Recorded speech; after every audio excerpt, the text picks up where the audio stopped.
because it feels like that's what the Chargers are. They're almost the new hype machine in the NFL. The Cowboys have obviously always been that, and they're going to be America's team and on prime time every single week forever because Jerry Jones is one of the greatest promoters that have ever lived and one of the greatest businessmen of all time. Happy to see him and Jimmy Johnson. Yeah. That was good. Jerry doing a little interview thing there, too. It's always good anytime Jerry, because Jerry went from going, what's going on over there, to being the owner of like a $9.9 billion franchise, the most expensive one in the world. So obviously the Cowboys are always going to be hyped and the expectations are going to be crazy. But with this Chargers team, with Justin Herbert, the talent that he has, and last night might have been an off game for him. I'll let you describe that if that's the case or not. There are a lot of hype, and very rarely do they show up to the big moment. Now, I know they were underdogs last night, but that would have been a huge game for that Los Angeles Chargers squad. And instead now we're talking about, is this Dallas's get back and the Chargers being the same old Chargers, D-Bud? Would have been a huge game, huge win. Started off great, drove down the field, touchdown, Keenan Allen. You almost thought they were going to kind of run away with it. But like you said, the expectations, even coming into last year, bringing all these guys over, Khalil Mack, obviously Derwin James, one of the best safeties in the league, Asante Samuel, just names up and down both sides of the ball. But for some reason, they just can't get over that hump. And it's another one, another letdown. Herbert, that's my guy. He's the reason I'm a fan. He is, he's your guy. But he kind of stunk last night. Whoa. Just to keep it real, hold on. He threw for 227. I don't care about the numbers. 2 touchdowns. Keenan Allen, he missed Keenan Allen on probably about 100+ yards worth of routes, like a couple double moves he missed them on. You're going to miss throws, but watching Herbert like I've watched him, those are just throws you never see him miss, wide open. Then the late when it was a dirty pocket, Gilmore made a great play. You know, that's why he's a former Defensive Player of the Year. There was also a play or two last night where Herbert falling backwards, normal Herbert, right, completes that pass. Last night, short, didn't make it. Looked like a normal quarterback. Then there was another one where he was under pressure, under duress, third down, I think. He throws short. Normally, those balls are because his arm strength is so spectacular. So I think there was numerous things that happened last night that make us say that wasn't normal Justin Herbert. But they still had a chance to win that game. Absolutely had a chance to win. Went for it on fourth down. I know some people talking about it. It was a sprint out. Didn't get it, but still was in a position to win that game. Definitely disappointed. Chargers fans just, every game. Right there. It's just, that lady. Oh, yeah. Like, I can't believe she still has that after what the last couple seasons have been for the Chargers. I appreciate She's a plant, let's be honest. See, I don't like that. Whoa. I don't like in L.A. I don't like that in 2023, the immediate thought whenever somebody's having the time of their life, escaping reality for a bit, just disappearing into sports, a team that she loves, you immediately got to say, oh, they're in L.A., that's an actor. She obviously is just working the camera right now, and it has paid off. That's what everybody's saying. Come on. That's what Darius says. Yeah, we heard you. That's not what I'm saying. I'm saying this Asian lady loves the Los Angeles Chargers more than you love your team, and that's not her fault. Okay, what is her fault, though, is that she still has this competitive stamina after what these Chargers have done to their fans for year after year after year, seemingly. You can even go back before Staley got here. I mean, there was like 2-minute drill fumbles in mess-ups that just cost them games like week after week after week. At some point, we all assume the Chargers are going to put it together, but we might need to get to a point where they might just be cursed. Yeah. Whether it's bad decision-making, whether it's things not going their way whenever they make said bad decisions, because all these aggressive decisions, just like fake punts and fake anything, if it works, you're a genius. If it doesn't work, you're an idiot. It feels like a lot of you're an idiot has been happening to Staley more so than any other coaches. So because he doesn't learn from those situations and he still tries to empty the clip and it doesn't work out, he's going to be judged for that. But all those could have gone the other way, especially with the amount of talent they have. You talk about Keenan Allen, and I know we're talking about Jamar Chase always being up. Keenan Allen seemingly always open, that guy. Then you talk about Palmer, and who was seven last night for them? Gerald Everett. Gerald Everett last night. This dude looks like he's just a freak athlete. They'll have single digits, and you're adding Quentin Johnson in there if they're able to keep going in this whole thing. It's like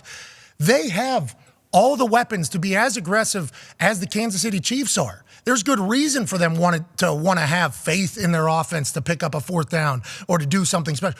But for some reason, they just don't on more often than not, and it's like almost the story of the team now. So that lady still being able to buy in that they're going to get those wins when it's been very consistent that they're not. Yeah. I applaud her, even if she's acting. She might be the greatest thespian of all time. She wasn't acting. I don't know if she was bought in. I've seen that. She's $100,000 in debt. Okay. That did look like she had quite a large bet on Yeah, that. and she had 100 stacks of high society on that game. That's the only way that happens. And I appreciate it. Yeah, respect. Listen, we don't know how she got to the point that she got, if she is a gambler, but we do know that she took a swing last night. Yeah, if she's a gambler, she took a big swing last night. That's right. And she was close. Very close. Money line, probably Chargers. That's it, right? Like Keanu Reeves, when he's coaching the Cucumbers. And she said, I'm going to be there. Is she sitting in the suite down on the field? It looked like So she couldn't see the game. No. Because we've been in that suite before, and I think we paid, I think it was only like $70,000 or something for that that's not suite bad. That's for the cool. national championship game. Jeez. And it was because we were very lucky to be able to simulcast and walk around the field and do our thing, but we didn't have really like a home base anywhere. So we said, we'll just buy a suite and kind of knock it out. We buy that suite, couple of the boys staying there couldn't see a single thing. Nope. It was like one of the worst constructed things that cost money of all time. Ever. Yeah. And then you watch that game last night. Those are packed. Those suites are packed. I don't understand it. It's got to be just so you could say that you were at the game, because it's like kind of a low ceiling too. A little bit, I don't want to say dungy, but A little bit. little kind of dungy. Yeah. And then the only way you can watch the game is if you just look up at the Jumbotron, but you're paying $70,000 to just look at the Jumbotron. I don't know. So her being down in there as well probably got her a little bit more emotional. Yeah. I can't even see the damn game. I don't even know what I'm looking at. Look, I love whatever producer or camera person found her too. They're like, we got it. You know how we're always looking for crowd shots? We found it. Yep. We don't know if it's a work. We don't know if it's a big gamble. We don't know if she's just a massive fan, which we're all hoping for, by the way. Yes. We're all hoping that she is just a massive fan, but we got her. Ladies and gentlemen, we got her. Boom. I mean, that is pretty much what happened in the truck, and I love everything about that. Go ahead, comment. Yeah, unbelievable. I do believe it was said right before the show started that she is, in fact, a season tickets holder with her husband. So she has been a day one Rams fan. Not a plant, even though I also thought that. But you mentioned one guy there, Quentin Johnson. Is he just maybe not what they thought he was? Because for a first-round pick, not to Hold be on, the- in preseason, they were supposed to be something, right? Oh, yeah. A lot of clips coming out of camp of him Training making camp. unbelievable plays. But he just really hasn't done much this season, or is it? I haven't done enough research on him, and also on this next thing I'm about to talk about. We have to be the first ESPN show in history. Okay, Cowboys get a big win on ESPN, and what have we just spent the last 10 minutes doing? Talking about the Chargers. Yeah. Yep. Look at us, huh? This is probably why. How about it? This is probably why the linear ones. Well, You know what I mean? This is probably there's a chance. I mean, you have to talk about it, though, because every year it is. We go into the season, it's, hey, this is the year. Chargers are going to win the Super Bowl this Same year. conversation about the Cowboys. Exactly. And you know, like that game as a whole, it was close. It was competitive. Kind of stunk. Kind of boring. The Chargers are they're all sizzle, no steak. Every single year. They have all these guys. Even you look at that game last night, they sacked Dak five times. Sizzle. Like, if their defense can hold a team to 20 points, especially an offense that's as potent as the Cowboys is, with their offense, like, they should win those games. And for whatever reason, they just never do. So now let's look at the NFC East a little bit, because we will kind of let the pendulum swing back to the Cowboys. It's a bummer for the Chargers. We have a lot of respect for the Chargers fans and faithful. And Tom Telesco, the GM, is the reason why I got in the NFL. So, like, I'm very thankful. Wasn't a lot of fans out there either. Once again, in the Charger Stadium, another home road game for them. Maybe she is one of the very few with the the real stamina to I don't know stay in there. how you could be, like, I don't know how you could remain a fan. Like, it's very difficult to be a fan of a team that every single week it's like a cardiac situation, and then also on the losing side of, seemingly. It's like you get your hopes built up and then boom. And then you think about the Rams are in town. The Rams obviously going to win a Super Bowl in the stadium in LA, but then now they're rebuilding with a whole new crew, and they're like having success. It's like a fun team. So if you're in LA, and most of those people move from other places, and they have teams that they're fans of already, so like that is going to hurt the home field situation, because the people that moved to LA that are seeing their team come to town for the first time, they're probably more likely to go. But if you're an LA person just trying to pick up a team, it's like, if you're just getting into football, the Rams feel like the team that you would just naturally go to, especially if you want to be a happier human, seemingly, if you want to be able to have like stars on that team. Not that Herbert isn't, but like Aaron Donald, Matthew Stafford now, like Jalen Ramsey was there. Like they had names star-studded.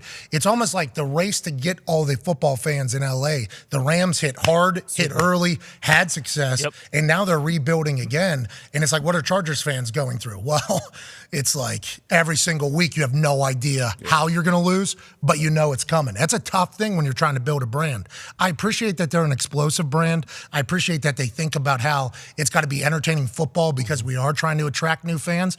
But it's like all the entertaining shit does not matter if you just lose heartbreaking games. Yeah. And they're second most in the last 2 seasons, 3 points or less. We're only 6 weeks into the season, by the way. So this isn't like 2 full seasons. This is a season and a half pretty much with these numbers. That's a lot of heartbreak. Those close ones, if a ball happens to just bounce your way, you win that game. The Lions enjoyed this life for 30 years or whatever. The entire Matthew Stafford era was this. I feel so bad for Chargers fans because every time I watch them, I go, wow, that's what I used to go through every single week. We'd be so close, and then bang, it's like that thing is lost. It's like Jets fans. How Jets fans feel. Jets fans are like, how are we going to mess this up? And it's like Chargers fans are now doing that in a new home. That's going to be tough to garner new fans. And just wait, Herbert will get blamed for this at some point, just like Stafford did in Detroit. Yeah, you're right. Yeah. I A didn't even lot, think- lot of interceptions on like 1-score games. Yep. Yeah, well, if Staley's still See, there he was gonna is. say- He's already starting. No, look, I'm a huge fan of this kid. His talent is unbelievable, but obviously we know talent is only gonna go so far. You gotta, like you mentioned, you gotta win games. You gotta get over the hump, and you're gonna look at the head coach. You're gonna look at the quarterback. Like that's just how that's why they get paid the big bucks. Winning cures all. It legitimately does. Losing, though, exposes Yes. everything. And it is so quick how it all can come. And who knows what the Chargers look like in the future, but I hope for their fans, especially that lady. Absolutely. Yeah, bingo. Hey, lady, thank you. Need more Thank you, of her. lady. More of you, lady.